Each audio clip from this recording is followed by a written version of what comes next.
And I think it's something we need to address and get rid of once and for all in Virginia.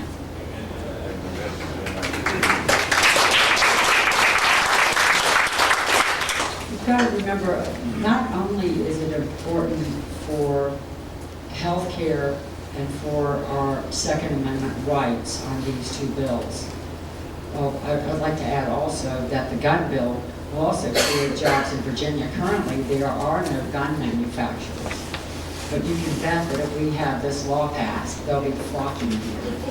Yeah. So it will create jobs. More guns. With regard to the House, as far as Bill Howard, and how there can be help as far as. Would you like to come in? Why don't you do that regarding Bill Howard? Because I'm not as pleasant. Is that one of my favorites? Well, Bill Howell, as you know, is the Speaker of the House. What's important, he is the one that really controls the committee. He makes the committee assignments. So when it comes to resolutions and that would be proposed, it's important that he's contacted.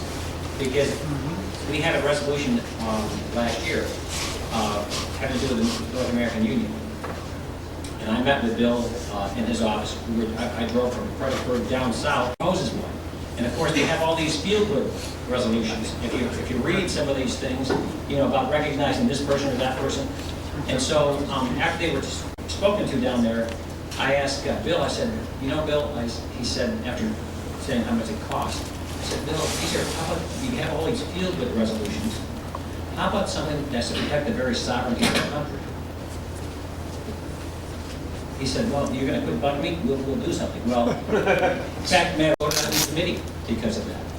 So the reason I want to mention this to you is he needs to be contacted when this is going out to meet with a group to confront him having to do with this resolution. And having to do with that, Bill said resolutions, they cost us $3,000. Every time somebody progressed, he didn't. I ended up going down there to see him in his office.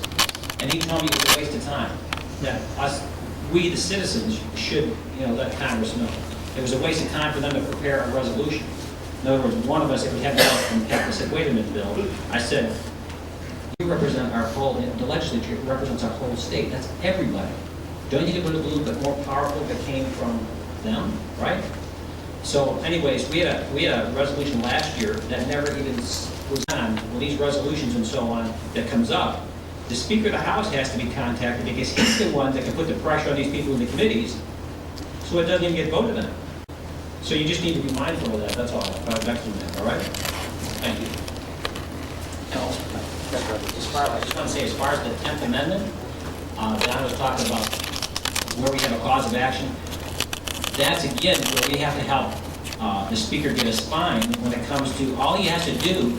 Well, all these federal mandates, there's a lot of these things are just plain unconstitutional. Now, under the 10th Amendment, it's pretty clear. Any powers delegated delegated to the United States or prohibited to the,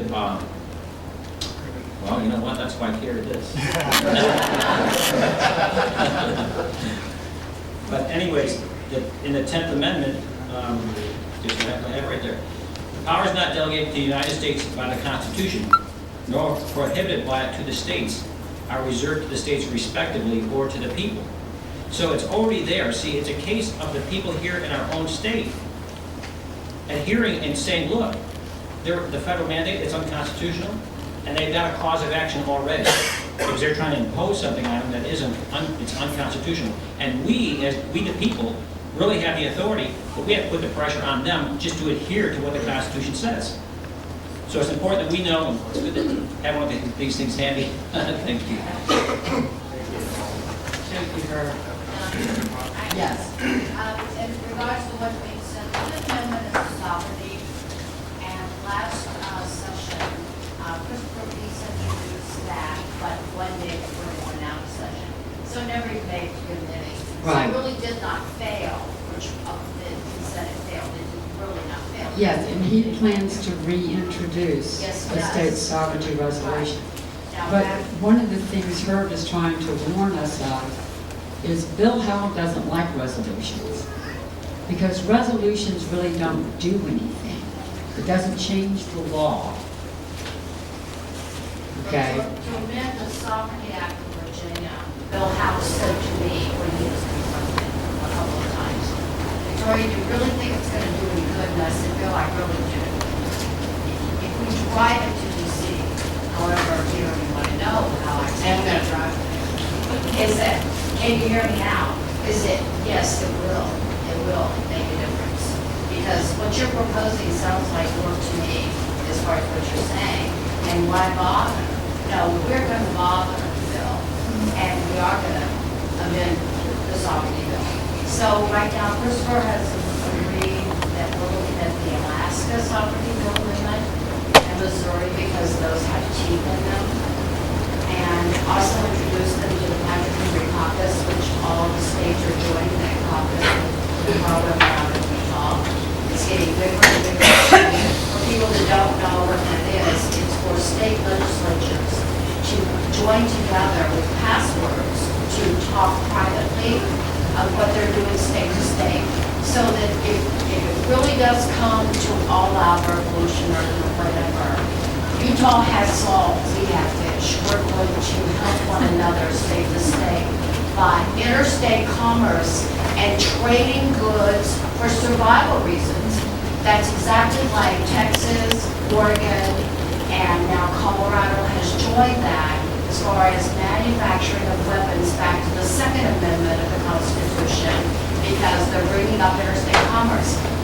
Interstate commerce has absolutely nothing really to do with that. And it's a non-regulatory agency with more than and that's what the federal level is.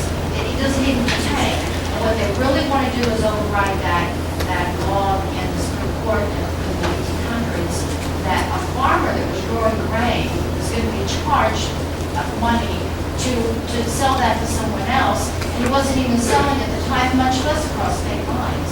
So the state lines will become invisible as long as each state joins together to make sure that under sovereignty, we as a nation will survive and be able to join together to help work and grow economic speeds. The same with the militias. And some states are starting to form militias. Virginia has a right to form a militia. Virginia has a Virginia Citizens Militia. In fact, they contacted me and asked me about joining our coalition. Well, And I felt like some of the members may not quite be ready for that. I'm talking a legally allowed militia, because this is one of the colonies. The militia was formed and written in the Constitution of Virginia for the colonies, and that was part of the Virginia National Guard. Virginia has an unorganized militia. Okay. It's one of the four. Right, this is organized militia, which is part of our National Guard. It's been said that, because that's what they would call it originally, but it's been said that in the DIC Act, that's not allowed because the federal government wrote that. I don't think that's true. Yes, Jamie. I just wanted to share, this is an amazing turnout, Don. I mean, I think there's like maybe 130 people here. Hey, It these sits people are it sits smart. 100, right? There's only 3 if CNN's counting. Okay, it's like, this to me is absolutely incredible that there's 130 people that came in December, mind you, because we're all patriots and we want to reassert our rights. We feel like federal government's way overstepped their bounds.